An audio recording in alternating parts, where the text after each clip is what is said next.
So what's up guys, for today's topic, ayan, so kung makikita nyo, naka-on yung kotse, idle ko yan, normal idle. May nakita kayong problem is naka-handbrake light at saka ABS light sabay.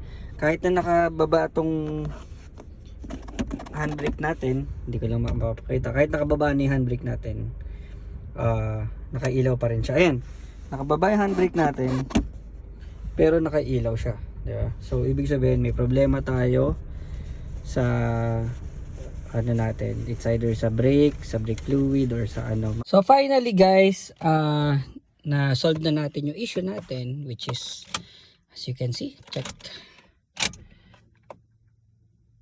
Ayan, namamatay na ABS, tapos pag binaba ko naman yung handbrake, namamatay din.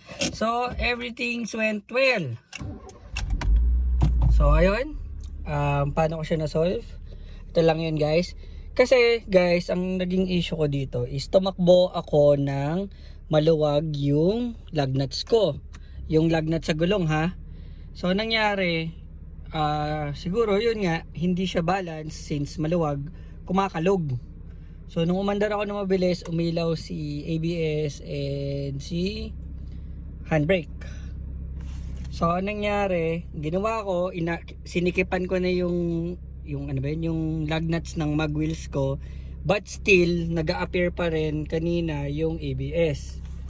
So ang ginawa ko rin, tinanggal ko din yung ABS connector dito sa may banda dito sa loob ng makina.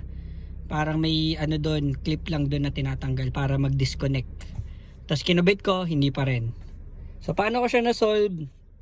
Eto, guys, tanggalin nyo yung ano, yung ABS connector. Nandito lang yon, malapit sa may space dyan, sa loob ng makina, ditong part na yun, sa right side.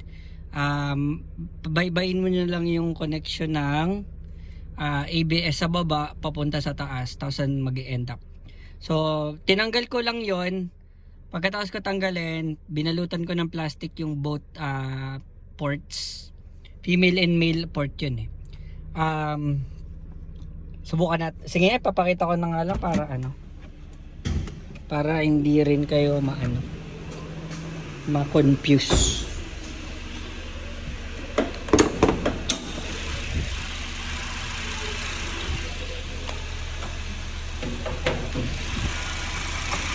So yun guys, ayun.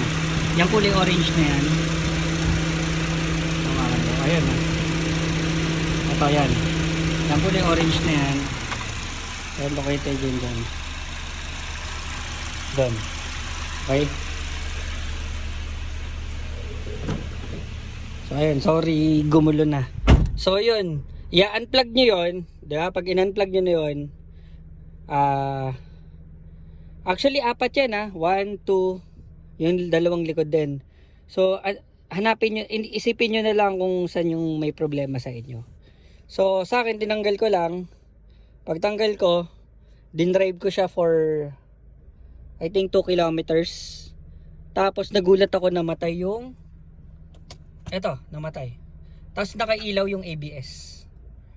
Tapos nung pag-uwi ko sa bahay, ABS na lang yung may ilaw. Etong handbrake hindi na. Tapos naka-disconnect yung orange na pinakita ko sa inyo kanina, 'di ba?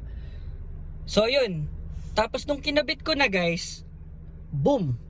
Okay na, namamatay na. Kumbaga para siyang ano lang, na-stuck na error code. So ang ginawa ko, ni-reset ko lang muna na pinakita ko sa computer box na disconnected yung ABS doon para makita niya na yun yung error lang, ABS. So that's all guys. After that, nag-work na. Pagka-plug ko nun, tapos pag-start ko ng engine, wag nyo palang ipa-plug na naka-on yung makina. I-off nyo yung engine bago nyo i-plug yung orange na pinakita ko sa inyo. So that's the day's topic. Thank you for watching and see you in my next video guys. Bye!